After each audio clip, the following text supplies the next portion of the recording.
So I hope you enjoyed that as much as I did when I first saw that. There are a lot of really strong and powerful messages that she delivers. And in particular, what I really enjoy about it is its succinct multidimensionality.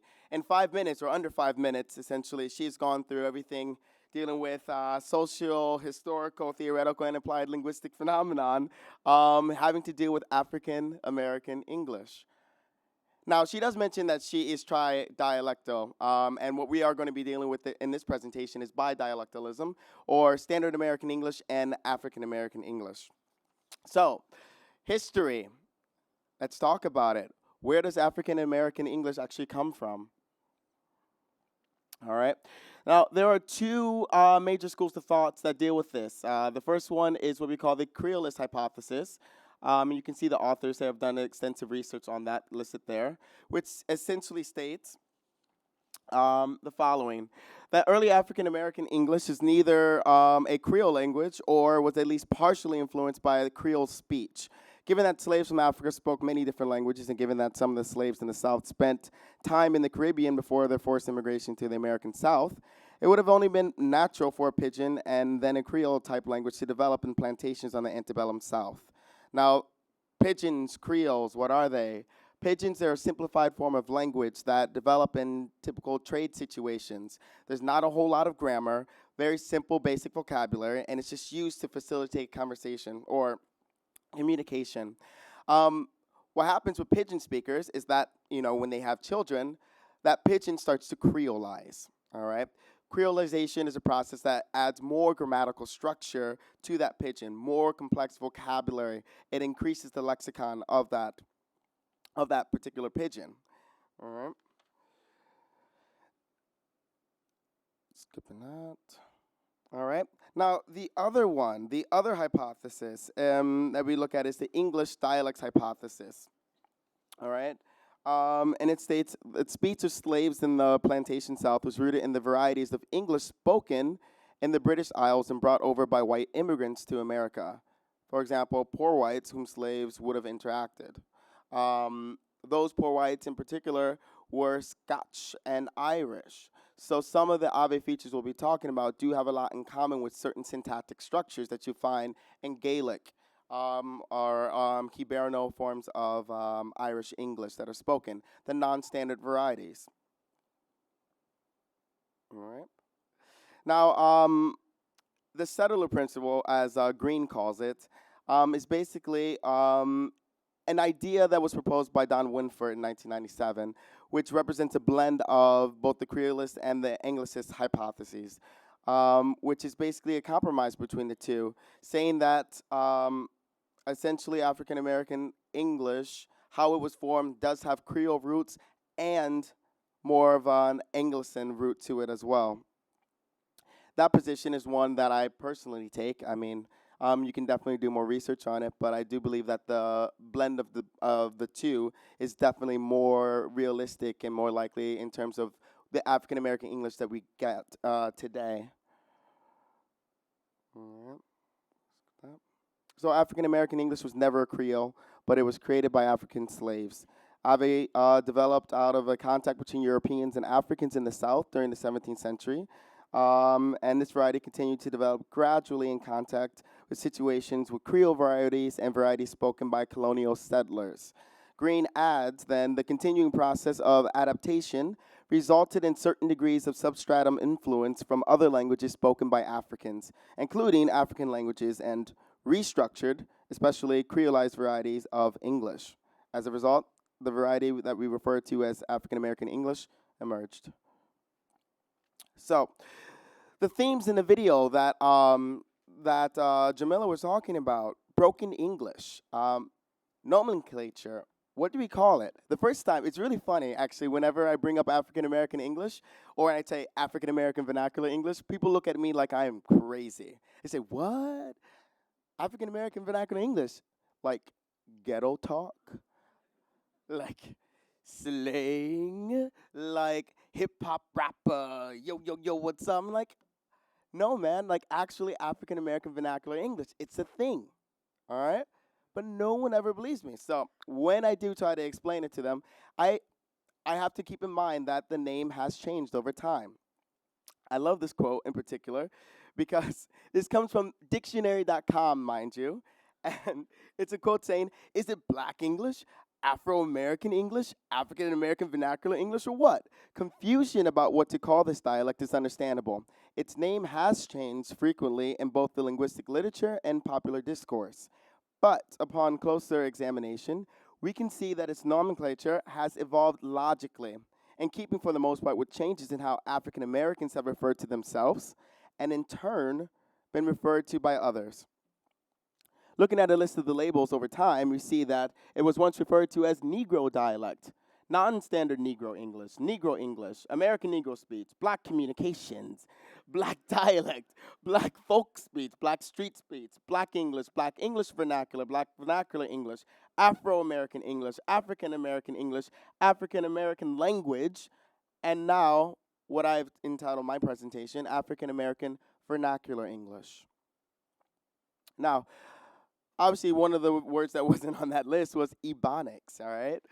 Now, when we talk about Black English, you always hear, inevitably, you hear Ebonics, all right, which is a blend of ebony and phonics, i.e. Black speech. It was created in 1973 by a group of Black scholars, and it was designed to essentially fight some of the negative connotations that come along with, Negro speech.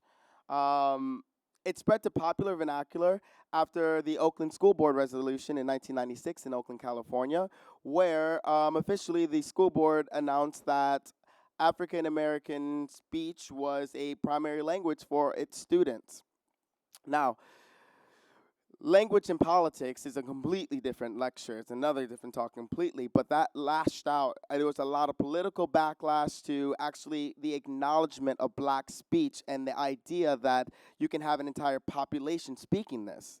Some of the things that we saw after that decision was by the New York Times, things like the Oakland School Board had declared that Black slang is a distinct language, or the Ebonics virus, which was a tactless reference to the then outbreak of Ebola in 1996 in Zaire. Jokes that were made about the dialect. Would Jewish people propose that their way of speaking English should be designated Hebronics? Or things like, moronics and jokes of that nature. But this wasn't just the majority. African Americans ourselves, we also didn't really like the idea of acknowledging the fact that the way we spoke was an actual variety. This is something that I found from the Speak Out Against Ebonics campaign.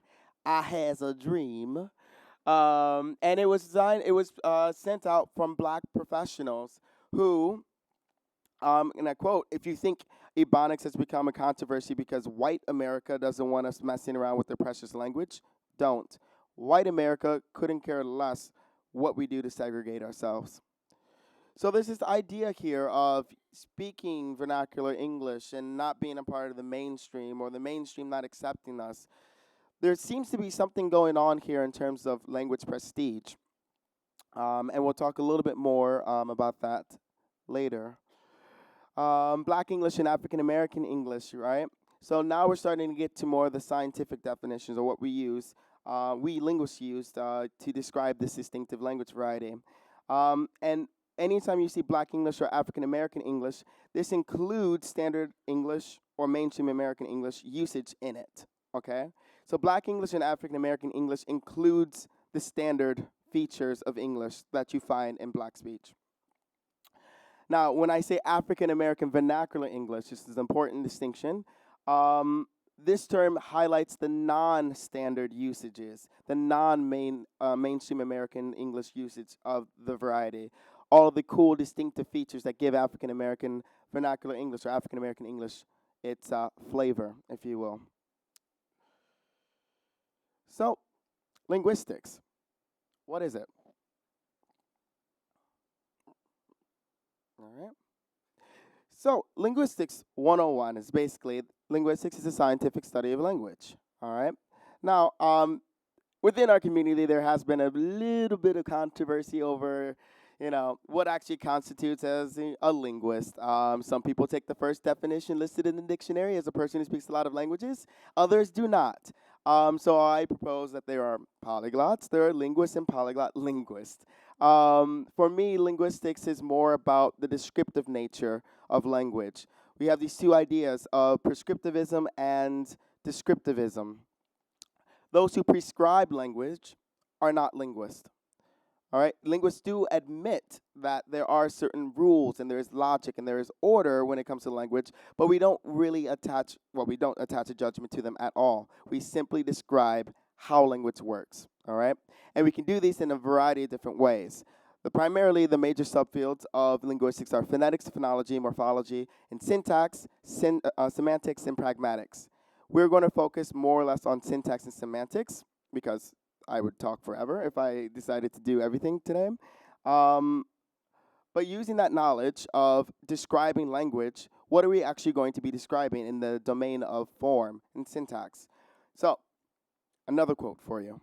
Most speakers of standard English think that AAVE is just a spoken version of their language, marred by a lot of ignorant mistakes in grammar and pronunciation, or worse than that, and unimportant, mostly abusive repertoire of street slang used by an ignorant urban underclass. All right, what sticks out to you here? A lot of negativity, a lot of ignorance, in particular. In particular, marred by a lot of ignorant mistakes in grammar and pronunciation. Slang, again, slang. What is slang? Yes. A colloquial way. So slang has to deal with the lexicon, all right? On the individual word level. Slang comes and it goes all the time. But what doesn't come and go is structure, all right? And we're going to be looking at structure, form. So grammar is a set of structural rules governing the composition of natural language, i.e., language is awesome because we have a finite number of elements that we can use to create an infinite number of structures or larger structures, okay? So language dialects and varieties are also governed by specific grammar. This specific grammar, when we talk about dialects, it's different than just an accent, okay? Accents are on the phonetic and phonological level. Dialects have to deal with not only phonetics and phonology, but morphology, syntax, semantics, and pragmatics. It's a deeper level of structure. So in linguistic analysis, for us linguists, the fundamental aim of linguistic analysis is we take language L, all right, and we want to separate what are considered grammatical sequences of the sentence L, in this case, from the ungrammatical ones, all right? That is our primary goal. We look at what is grammatical, what works in our brains, and what doesn't work, all right? What do we say, error does not compute? So if we have these laws about grammar, AAVE, if we consider it to be a dialect, should also have or follow the same grammatical patterns, all right? So Labov, back in 1998, came up with what we call the dual components hypothesis, which basically states that AAVE is comprised of two different parts. Here we can see that looking at AAVE, we see general English is a large majority of what AAVE consists of. But there is this little gray African-American component over here that, when we look at it, differs in terms of tense and aspect, intonation, and auxiliary patterns. So primarily general English, but some things off to the side. Something's different when in regard to tense and aspect, intonation, and auxiliary patterns. So, even our language has rules. How do we actually document this linguistic flavor of AAVE? Again, we're going to be looking at tense aspect, which is in the syntax semantics domain, and all of its distinctive characteristics in the variety. So before we continue, just know when I talk about tense, tense can be conceptualized by a compound relationship of time spans and utterance times. Basically, when I say something in relation to the past, the present, or the future. Now, when I talk about aspect, or grammatical aspect, viewpoint aspect, if you will, I'm talking about notions of imperfectivity, perfectivity, and perfect, habituality, completed notions. Those of us who speak Slavic languages, I'm sure we're very well familiar with imperfect and perfective and all those tenses, yeah, and aspectual tenses. And then we look at native speakers, okay? So we take native speakers' intuitions. We say, to say that a native speaker has intuitions about syntactic well-formedness in his language is to say that he's able to judge whether such and such a sequence of words is a grammatical sentence in his language or not. So native speakers of the variety are very, very important in linguistic analysis. I have a block of text. I want you to take about 1 minute to read it through, and I want you to think about what pops out at you as irregular or different.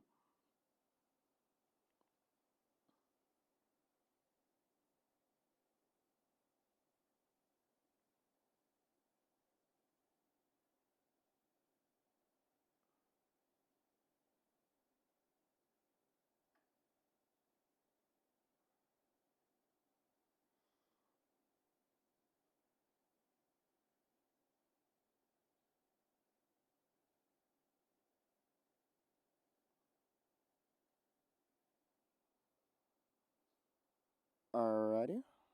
Any ideas? Yes, up front?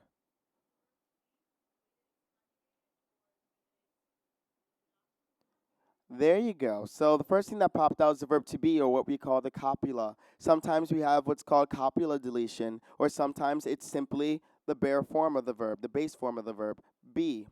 Great. Excellent observation. Yes, sir.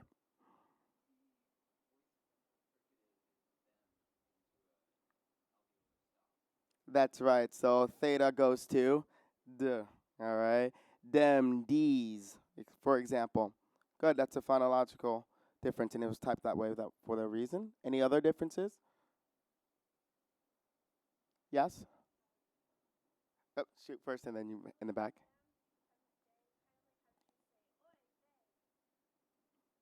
Kind of like oive, I guess. Yeah. Um, Interesting observation. Yeah. In the back. Subject verb agreement. Yes. All right. In particular, what stands out about subject verb agreement?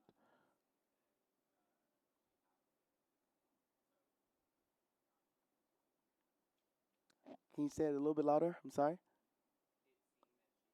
All right. What's missing? S, all right. So it seem instead of it seems, yeah. Eyes a lot of girl. It seem like I be driving. Again, it seem there go. Also missing the es. Them be like. Also a b right there again. That's we have a deletion. We have a contracted form. She in copula's missing in this case, and then again, she have 3 kids. Not she has 3 kids. All right. We're going to come back to this one at the end once we've gone over some of the features, and we're going to see if you can do this. All right. So features in AAVE, or the differences as opposed to standard American English. We have features like ain't. We have an appositive pronoun, completive done. Well, I'll just focus on the ones that are in bold right now. Okay. So completive done, fitness, boast, about to, preterite had, and variant or habitual be. The remote past been, the zero copula, and zero past tense. Here we have a translation. Toni Morrison presents 5 present tenses of African American English. The first one, the zero right there, that just means copula deletion. So, he running.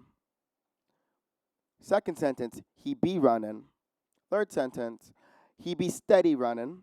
Fourth sentence, he been running. And fifth sentence, he been running. Intonational change, stress on the bin, Big Ben. All right, what's missing here? What do you see? This is all in the present tense.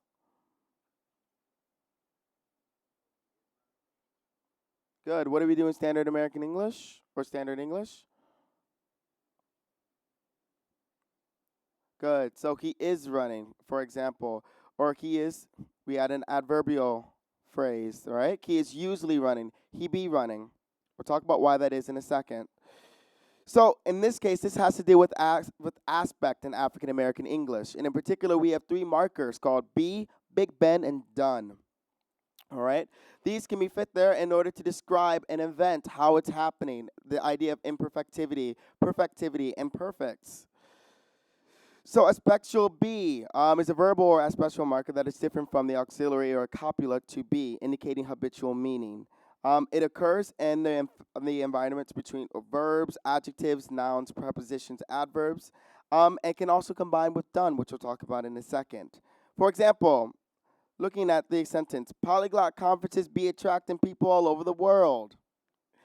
How do we translate that into standard English? Yes. Are? Not quite. And that is oftentimes the mistake that people make when we listen to African American English. That's a close translation. You're missing one important thing. Nope.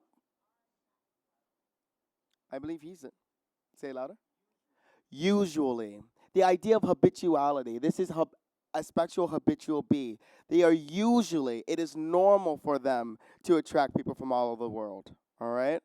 Linguists are cool. Yeah, they be like that. This is not just a simple instance of me not conjugating the verb to be because I don't know how to conjugate the verb to be. There's a big difference between they are like that and they be like that. Be indicates habitualities. Buses be yellow is a very famous sentence in AAVE literature. Buses be yellow. They are usually yellow. I don't know what I be doing.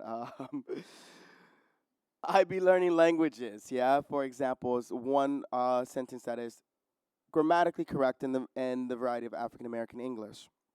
Remote past been. Um, remote past been is a verbal tense aspect marker, which again we use intonational properties.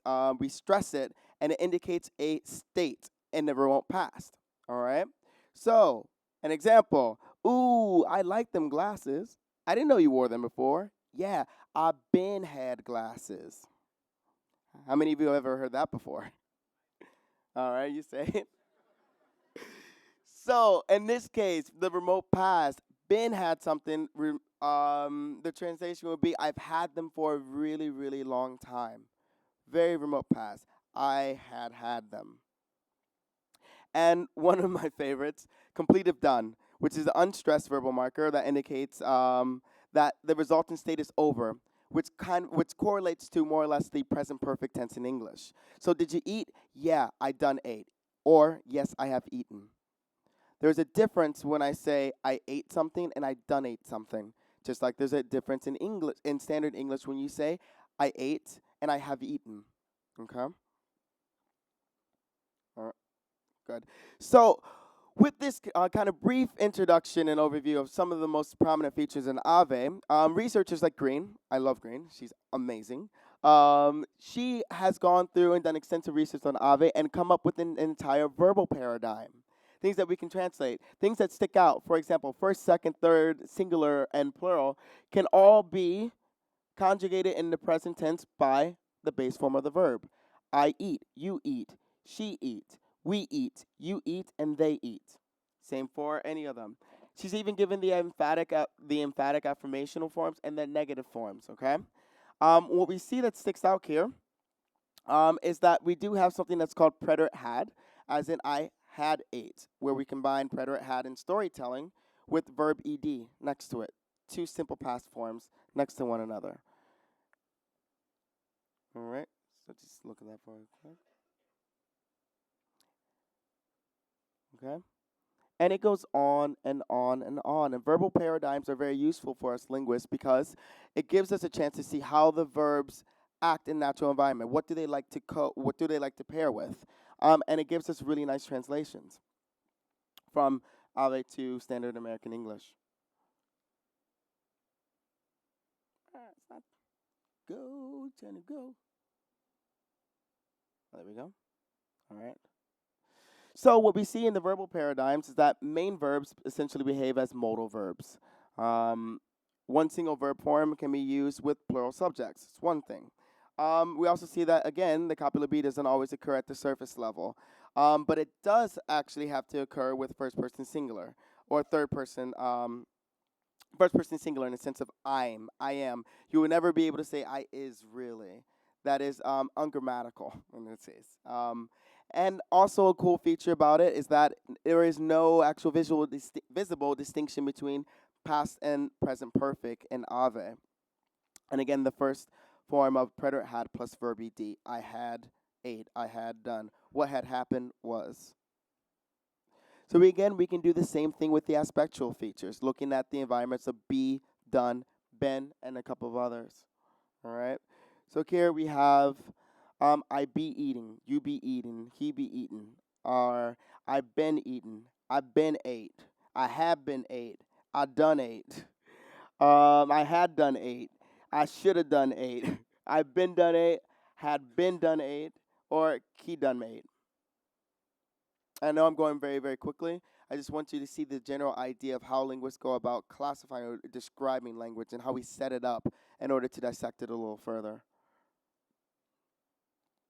All right. So, in essence, summarizing, some of the differences that are related to person and number agreement between AAVE and standard English. Past and present perfect forms. AAVE uses markers such as be and been and done to indicate specific meaning. It's not that you don't conjugate. And these markers do occur in pretty well-defined environments. They have unique stress patterns and they differ from auxiliaries, ones that you can actually see in the emphatic, affirmational forms or the negation or yes, no tag questions and things like that. All right. So, in short, a linguistic celebration.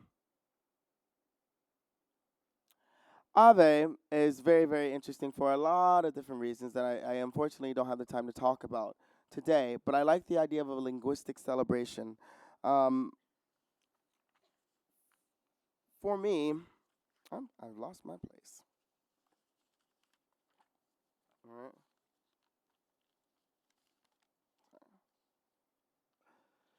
There are a lot of different areas that you can actually go into when studying African American vernacular English.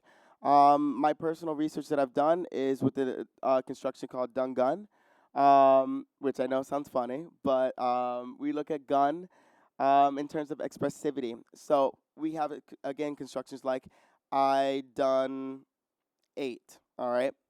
But we can actually add another little semantic portion to that, and by saying I done gun ate, or look what you done gun did. And in my research with that I did with Raymond Scargill, we look at essentially what that gun contributes to the overall semantic meaning. So that is some newer research about AAVE that's happening. We're looking at you can look at the present perfect puzzle. Present perfect puzzle is something that happens in standard English, where basically we cannot use a past time denoting adverbial with a with present perfect tense. So I can't say yesterday I have done. But in AAVE actually allows in some contexts that to happen. So that is some very, very interesting research proposed by Comrie and in particular Terry, the 2004, 2006. And also, again, this is more syntax and semantics oriented today. But phonetics and phonology, there's lots of interesting things like I believe he noticed earlier, deletions of sounds, why thetas at the end of sentences or at the end of a word, for example, become fs, thetafa. So truth becomes truth. Yeah. Stop sounds. The words like and, all right? When you're speaking Ave, you don't actually pronounce the D at the end because there is a phonological rule in the dialect that says stop sounds are deleted when they come after nasals. So I would say, and I was doing this, and I was doing that, instead of and I was doing this. And just sociolinguistic studies, talking about language prestige and bidialectalism and code mixing, code switching. There's a lot to talk about.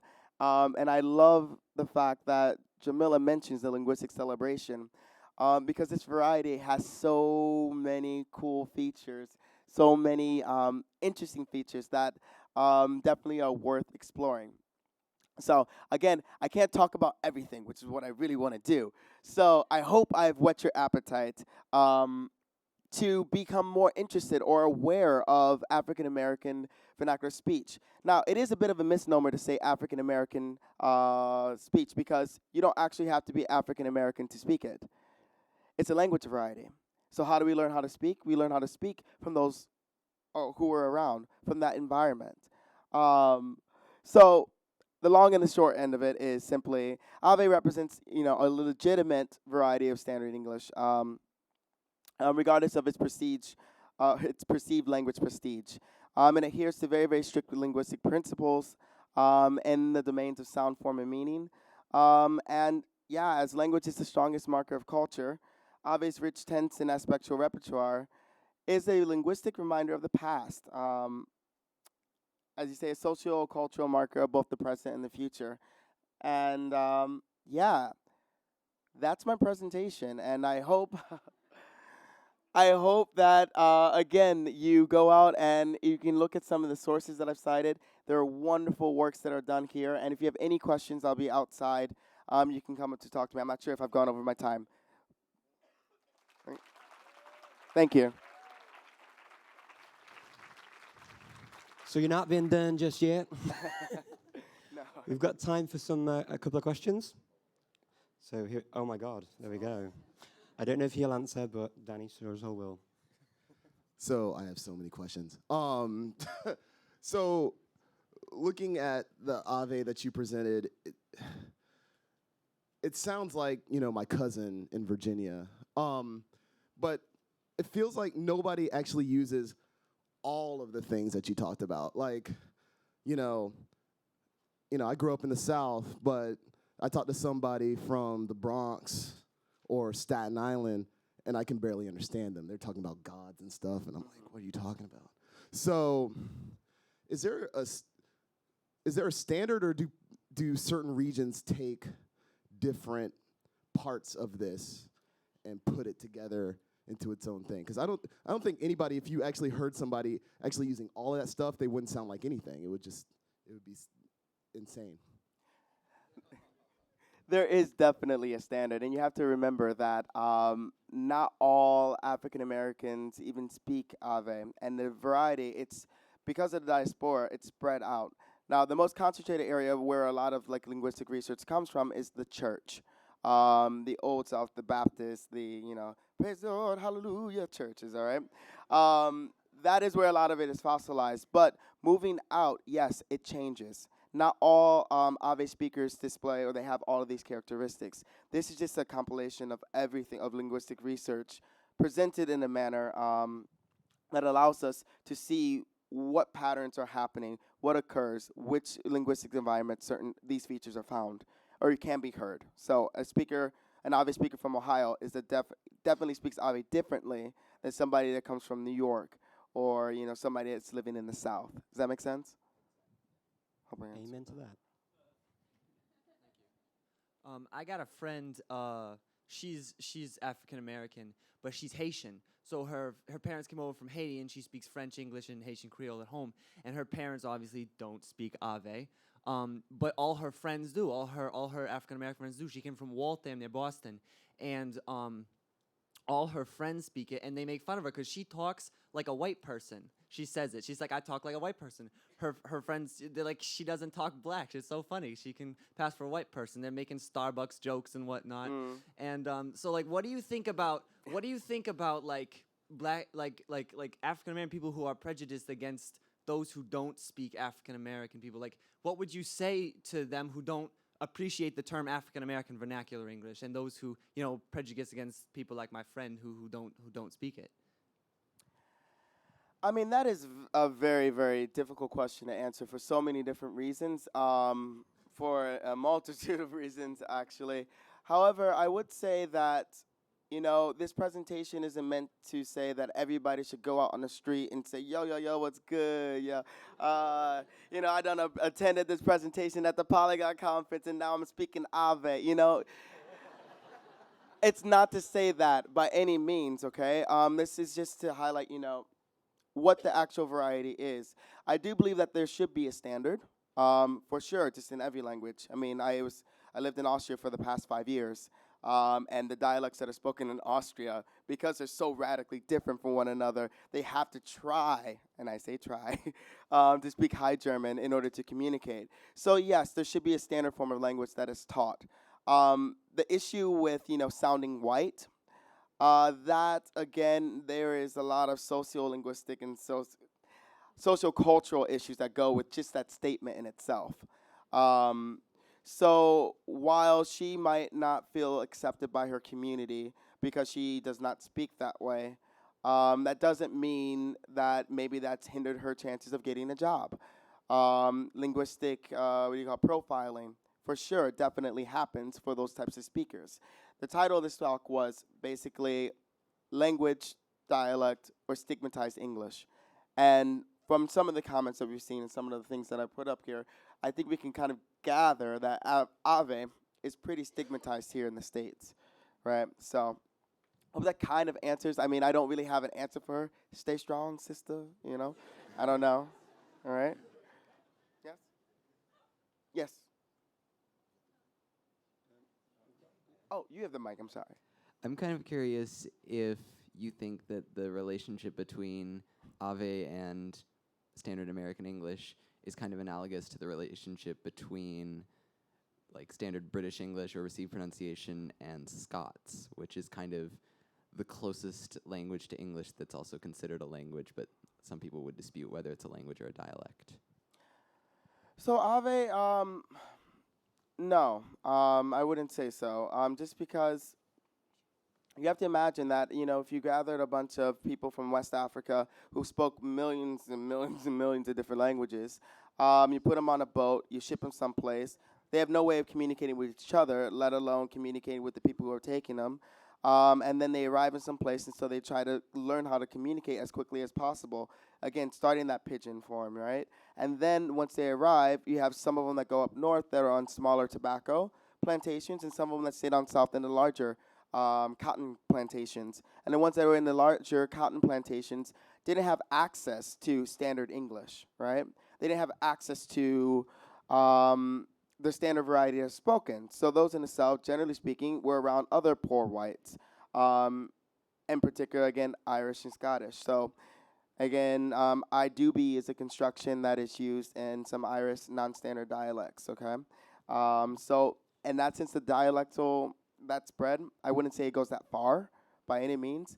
This is simply a connection of history and language contact and language change, historical linguistic change, essentially, from so many different, from contact with different languages, yeah? Cool. Okay, last question very quickly.